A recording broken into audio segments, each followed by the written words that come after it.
Nada? E a gente já começa o programa de hoje falando do Dia Internacional da Não Violência contra a Mulher.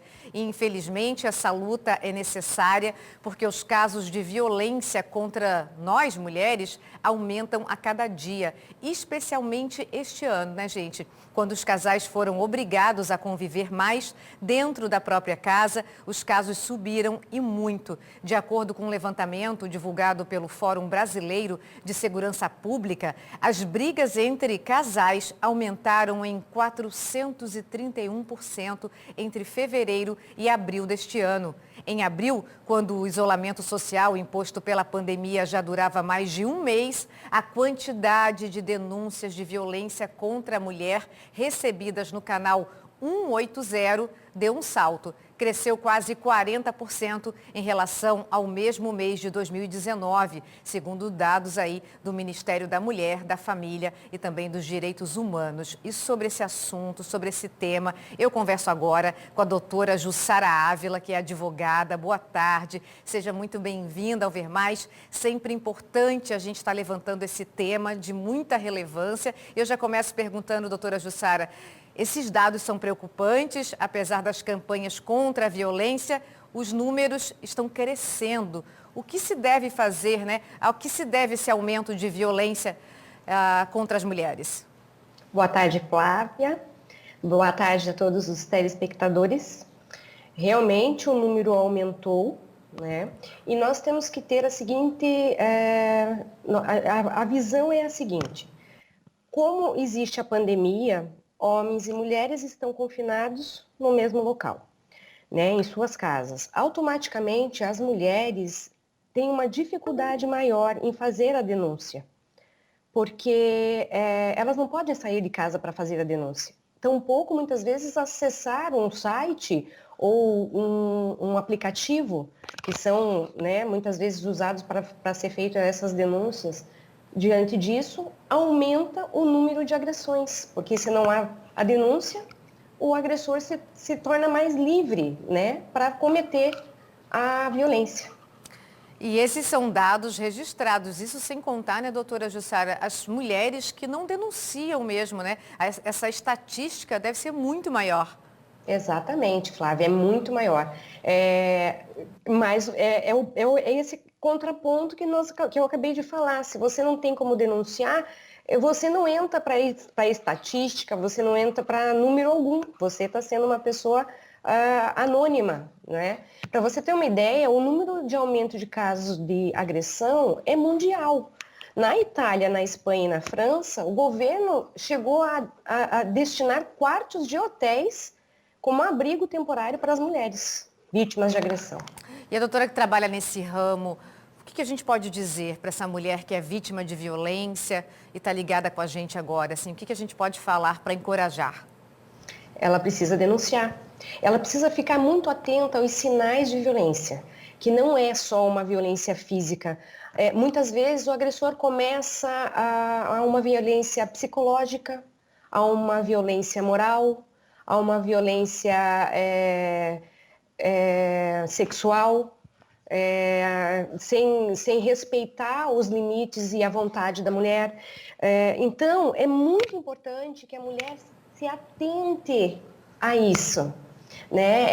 Que ela preste atenção nisso, que ela não seja coagida a fazer coisas que ela não quer. Nós mulheres temos todo o direito hoje de dizer sim ou não para o que nós quisermos fazer, né? Existe a igualdade dos direitos humanos.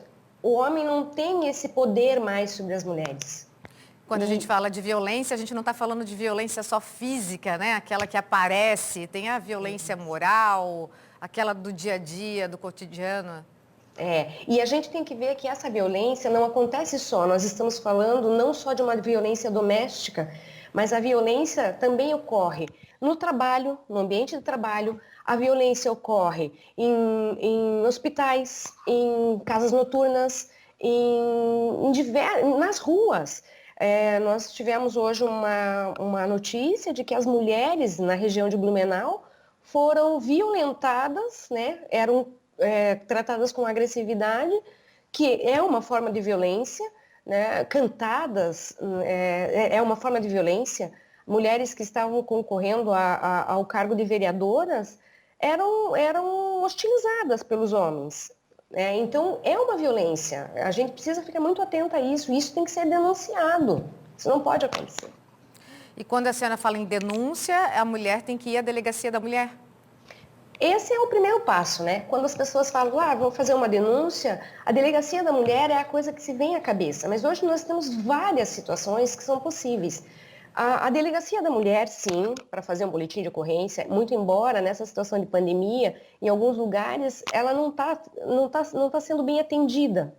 Embora tenha uma série de outras coisas que a gente tem que levar em consideração, porque há, sim, casos de mulheres que vão fazer a denúncia na delegacia, chegam lá, são atendidas por homens que hostilizam. Né? Então, é uma coisa que é bem complicado para a mulher. Ela já está passando por uma situação delicada e ainda tem que se expor para um homem que não tem um atendimento de entendimento. É muito complicado.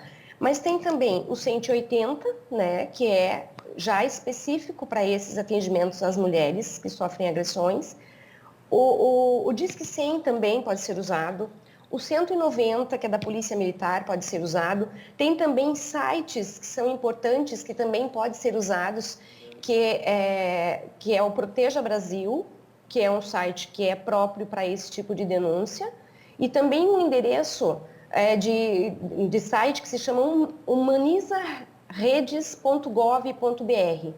E um aplicativo que foi criado no Brasil de forma online que se chama Direitos Humanos Brasil. Então, formas de denúncia temos várias. É necessário que o poder público e a sociedade zelem por essas questões das denúncias e que acolham essas mulheres de forma com respeito, né, à dignidade humana mesmo. Muito obrigada pela participação hoje aqui no Ver Mais, trazendo esse assunto que é tão importante, precisa ser, sim, muito discutido. Eu é que agradeço, Flávia, pela oportunidade de estar aqui e poder falar para essas mulheres da qual eu também faço parte, né? E dizer a elas que elas devem lutar, sim, pela igualdade de gênero. Nós temos toda a força possível para lutar e para viver e para se manter sem necessidade de agressões. É isso. Com certeza. Obrigada. Eu é que agradeço. Obrigada.